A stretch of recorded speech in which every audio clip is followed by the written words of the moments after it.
I'm Josh Duty from FearlessSalaryNegotiation.com, here to show you how an experienced software developer can streamline his resume to be more attractive to recruiters and hiring managers and get more job interviews. As a hiring manager, I reviewed hundreds of resumes, and there were certain things that candidates could do to stand out and catch my attention and make me more likely to offer them job interviews. In this real-life case study with Eric Normand of PurelyFunctional.tv, we're going to review an experienced software developer's resume to see how he can streamline it and emphasize his strengths to get more job interviews. I think the first thing that we should do is I don't have as much functional programming experience as you do, and so a lot of this exercise is, how do we take Michael's resume and position him to be a valuable asset for a company who would like to bring in a functional programmer. But I am an experienced hire manager. I've reviewed, I'm going to say scores, but it might be hundreds of resumes. I've hired lots of people, and so I have a lot of experience sort of parsing resumes real time and looking through them to figure out what it is that this person has to offer. So what I'd like to do is I'll take a first pass at this, if that's okay, as just sort of a hiring manager, and tell you what I see and maybe what I would tweak to make this a little bit better and more valuable for Michael. And then I can hand the baton to you, Eric, and you can say, okay, well, from a functional programming perspective, here's what I would emphasize to make this resume really pop in terms of getting functional programming jobs. Great. Okay.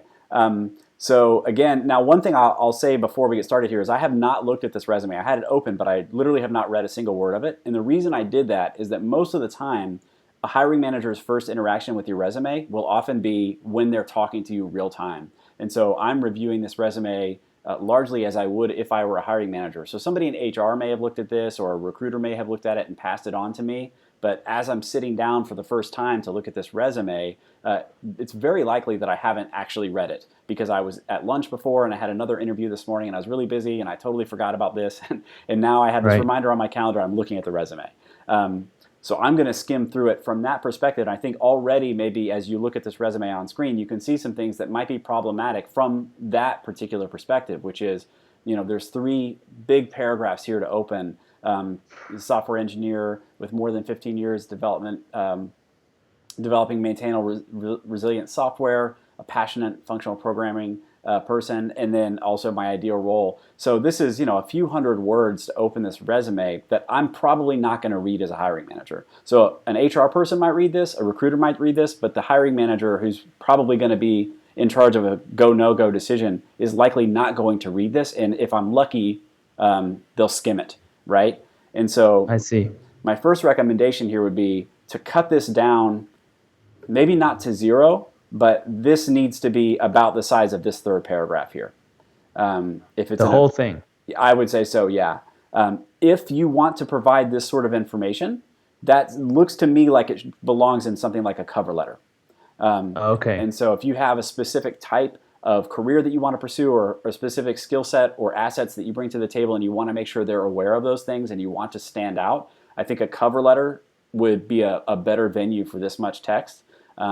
And the reason is, you can see there's a lot to read here. Like I said, as a hiring manager, I'm probably not going to read all of that. And only half the page has a single bit of software developer experience further down here. And so I think that will work against you in terms of the hiring manager being able to figure out who is this person that I'm talking to and what do they bring to the table. So that's my first note is, without getting into the details of what this text says, I think it's fine to say, I'm passionate about functional programming and here's how I can help organizations that focus on functional programming. That's great, and would be 1 or 2 sentences at the beginning. And then all of this work experience would bubble all the way up here to the top, so that we're mostly looking at work experience. Okay. And as I even get down into this section, the first thing I see is there's just a ton of information here. And again, if you remember, I'm skimming this as a hiring manager.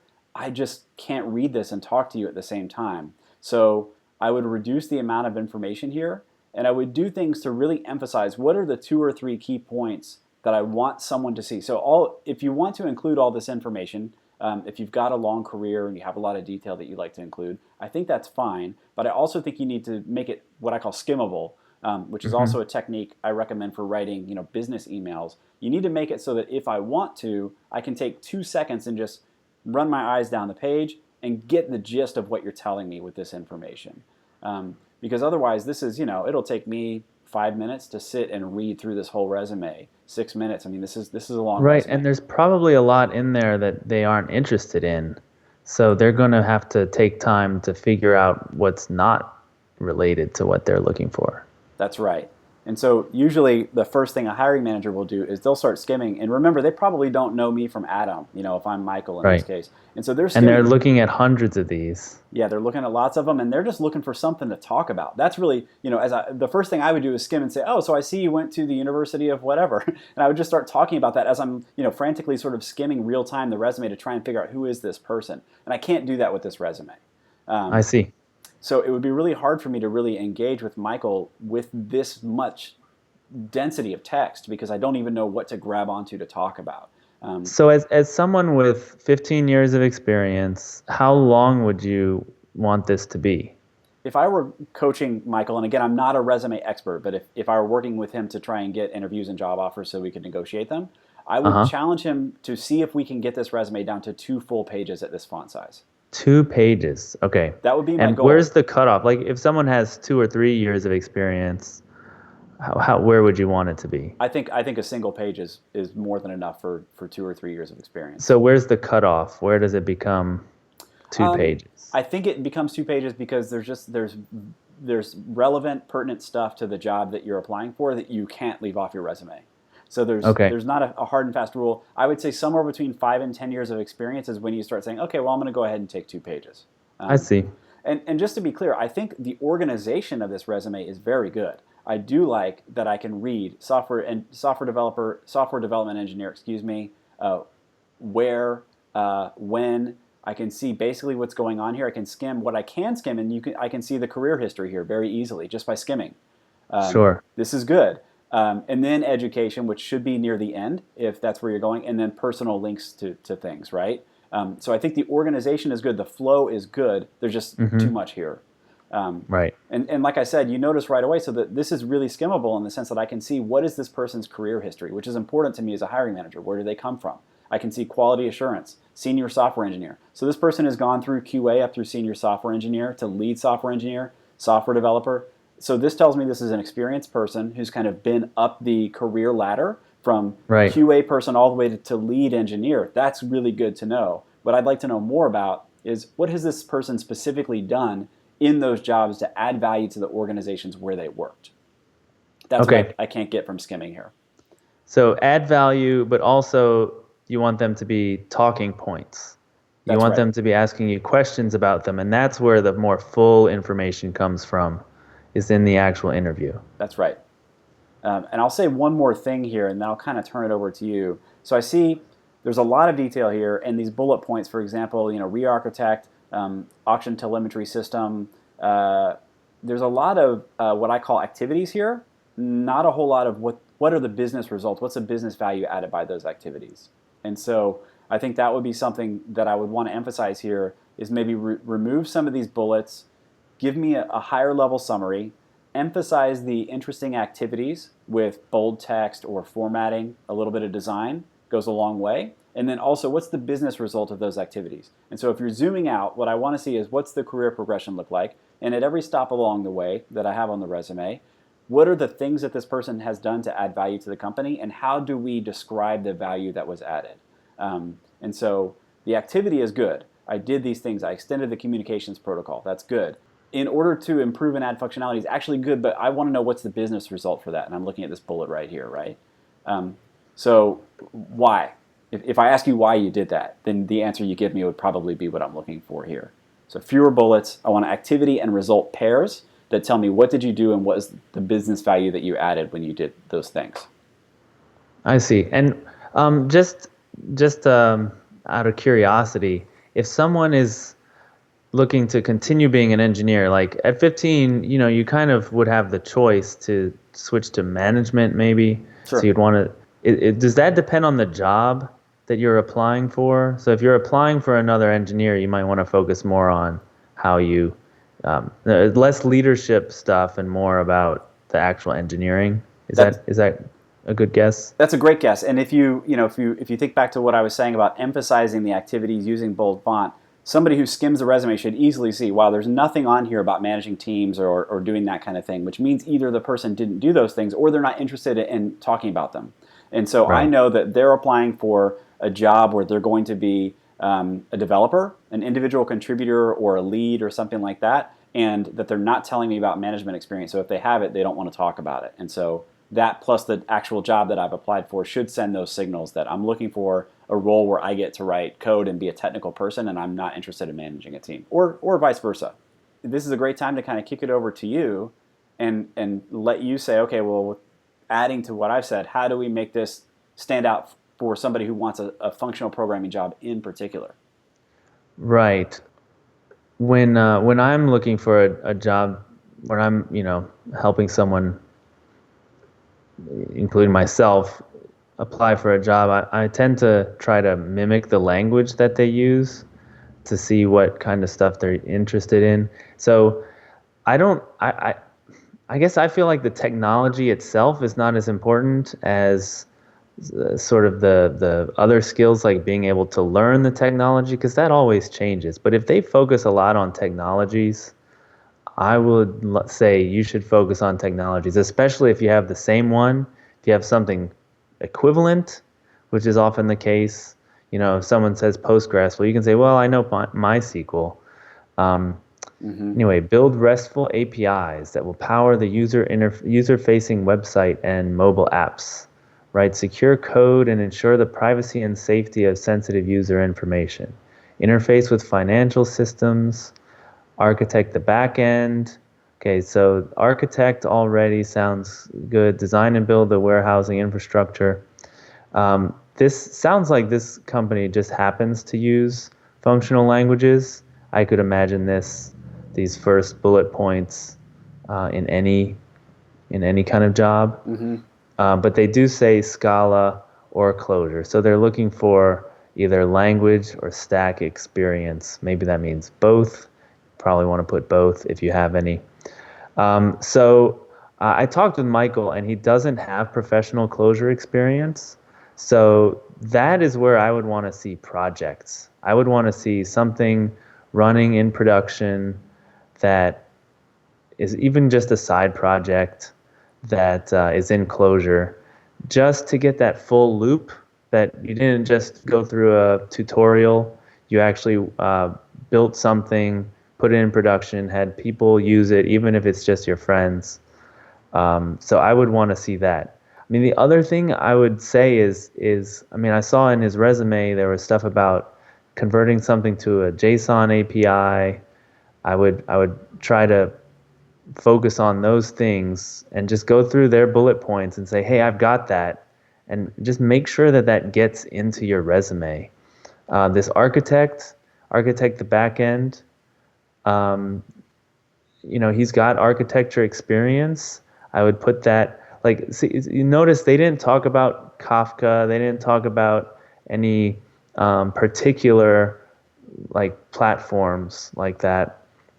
So I really wouldn't focus on that in this resume, even unless you want to talk about it, unless there's something about Kafka that was either functional so that you could make it part of the stack experience, or just interesting because of the architecture.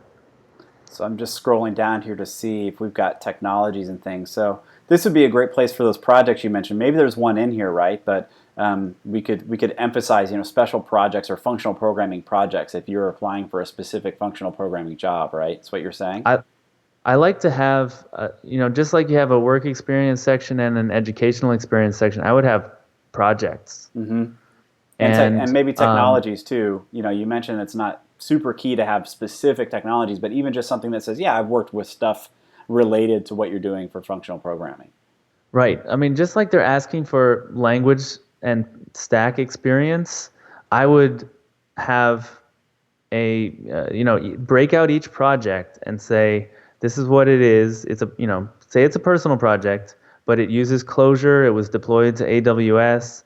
It's built with, it's something interesting that maybe relates to something in here. If you use machine learning, put it in there. If you access the Stripe API, put it in there. They're talking about payment systems. If you did something with security, put it in there. Like make it a bullet point under there. Um, I saw that he just linked to his GitHub account. I don't think anyone is going to click through, and it's not a good interface for this, you know, very short amount of time that you have in the interview to go through them. So I would highlight each project, give a one line description of what it is. It's my personal blog. It is a Twitter bot. It is, something very simple like that. And then talk about, 3 bullet points maybe for each one, talking about either the stack or one of these other interesting things that Yeah, they have in their bullet points. I like that. I think that's good. So let's go through now and sort of summarize what I said and then summarize what you said and see if we can give Michael some specific tactics that he can use to beef up this resume for a functional programming Great. job. So my first tip would be reduce this top section to about the size of this third paragraph. If there's a lot of useful information here, and again, I haven't read it because I'm got my hiring manager hat on and I'm just skimming this, pull that into a cover letter. You can Google, cover letter template, find some good ones. There's lots and lots of them out there. Write a cover letter if there's specific information that you want to share. And I think I'm not saying that there isn't, right? So I'm passionate about functional programming, and here are some of the technologies that we mentioned, right? So maybe that would be a good cover letter item for a job where they're hiring functional programmers. So reduce that top section. Reduce the work experience section here. I would challenge Michael to get everything onto 2 pages, and that would mean hacking a lot of stuff out of here. But again, the point is not to give an exhaustive summary of every task that's ever been completed in his career. It's to give a high-level overview of the assets that Michael brings to the table as a functional programmer for the job that he's applying for. And so those are 2 different jobs to be done. In this case, the job to be done is not tell me everything you've ever done in your career. It's give me the highlights of what you've done so I can figure out if you're a good fit for this job that I'm trying to fill right now. Right. And you said something before, like 3 bullet points for each job. Yeah, I think 3 or 4 bullet points for each job, maybe more bullet points for more recent stuff because that'll be valuable. Also, you want to focus on those bullet points. They should be able to form activity and then business results. So what did you do, which most people get this right. They describe the things they did, but they don't describe what the value to the business was. What did they accomplish? So, Right. So I created a better process for building widgets and made us 40% more productive in the calendar year for 2015, right? So the business result is I made our company 40% more productive. And so you could do that by a lot of different ways, but that 40% more productive shows them that you're not just doing tasks to do tasks, you're doing them because you want to help improve the business, which is why people get hired. Right. And just to jump in, I recommend putting numbers. Yes, if you can. It seems sometimes like, oh, if I put a number, it'll seem low, whereas I can like leave it up to their imagination. But the number really does cement it in their, like it sounds more real. Like you're not just making it up.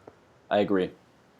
Also highlight, use design and text formatting to highlight the stuff you really want them to see. So if they're just going to skim, if it was going to go by at this speed that I'm doing right now, you wouldn't be able to read the whole thing, right? So what you want to highlight, tell me what I need to see. So this needs to be... So you're talking about making bold text, italics, design cues, a little horizontal rule occasionally to kind of break things up. There's a million resume templates out there. Look for one that you think looks pretty good, but allows you to emphasize the specific highlights of what you want to highlight. That's the key thing.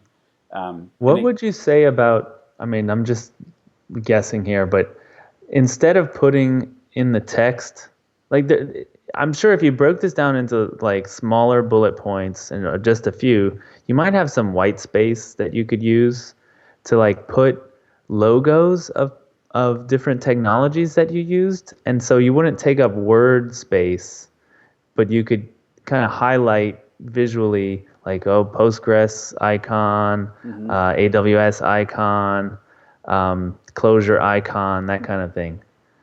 I think that you could do that if you have the design chops for it. I personally don't. So if I were writing a resume, I wouldn't. It would take me so long to do that, and it would look terrible. Right. But if you have the ability to do it, I think visuals really help.